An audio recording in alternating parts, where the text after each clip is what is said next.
Hey everyone. So I've been a lurker here for a while, reading other people's creepy stories. But I never thought I'd have one of my own to share. But here I am.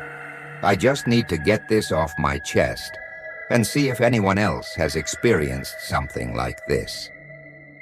This happened last summer when I decided to take a solo trip to a small town in upstate New York.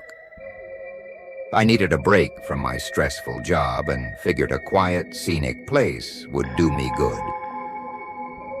I booked an Airbnb in a cozy-looking cabin. The listing had great reviews, and the host, let's call him Jake, seemed super friendly. When I arrived, the cabin was just as charming as the pictures. It was nestled in the woods, far from the nearest neighbor, perfect for some peace and quiet. Jake met me there, gave me a quick tour, and handed over the keys.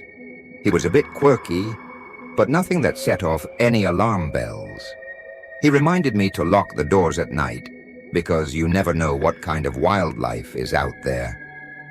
I laughed it off, thinking he was just being cautious. The first night was uneventful. I unpacked, made myself a simple dinner, and spent the evening reading on the porch. The forest was eerily silent, but I found it more relaxing than creepy. I slept like a log that night. The next day I decided to explore the nearby trails. The weather was perfect, and I spent hours hiking and taking photos. By the time I got back to the cabin, it was getting dark. I made myself some dinner and settled in to watch a movie. That's when things started to get weird. About halfway through the movie, I heard a faint knocking sound. At first, I thought it was part of the movie, but then it happened again. It was coming from the front door. I paused the movie and listened. Knock, knock, knock. 3 slow, deliberate knocks. My heart rate picked up. Who would be knocking on my door this late at night? I cautiously approached the door and peeked through the peephole. There was nobody there. I double-checked the locks and went back to the living room, trying to shake off the unease. I managed to finish the movie without any more interruptions and went to bed. But sleep didn't come easy. Every little noise outside made me jump. I kept telling myself it was just the forest settling or animals moving around. But I couldn't shake the feeling that something was off. The next day, I decided to stay close to the cabin. I was still feeling uneasy from the night before and figured a day of relaxation was what I needed. I spent most of the day reading and napping on the porch. But as the sun started to set, that feeling of dread came back. I decided to call Jake and ask if he'd ever experienced anything strange at the cabin.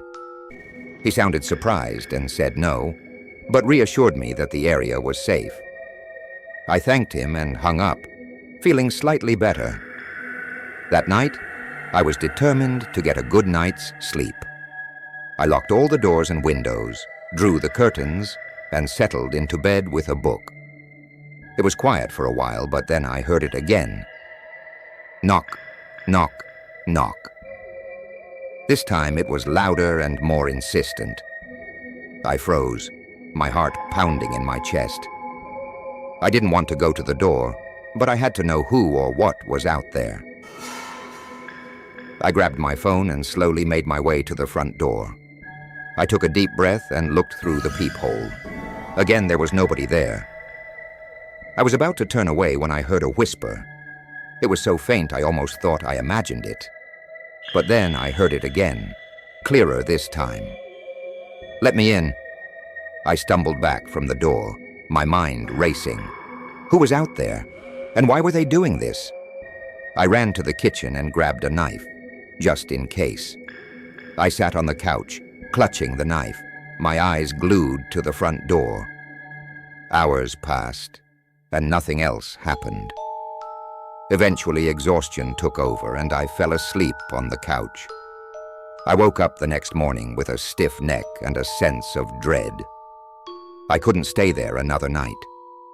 I decided to pack up and leave. As I was loading my car, I heard footsteps behind me. I turned around to see Jake walking up the driveway. He smiled and asked how my stay was going. I told him about the knocking and the whispering, hoping he might have an explanation. His face went pale, and he stammered something about how he didn't know what could have caused it. He looked genuinely scared. I didn't press him further. I just wanted to get out of there. I got in my car and drove away, not looking back. I haven't been able to shake the feeling that I was being watched the whole time. I don't know what was out there, but I know I'll never go back to that cabin again. Since then, I've done some research and found out that the area has a dark history. There have been reports of strange occurrences and even a few disappearances. I don't know if what I experienced is related, but it sure feels like it. So that's my story. I still get chills thinking about it. If you're ever in upstate New York and come across a charming little cabin in the woods, maybe think twice before booking it. You never know what might be lurking out there.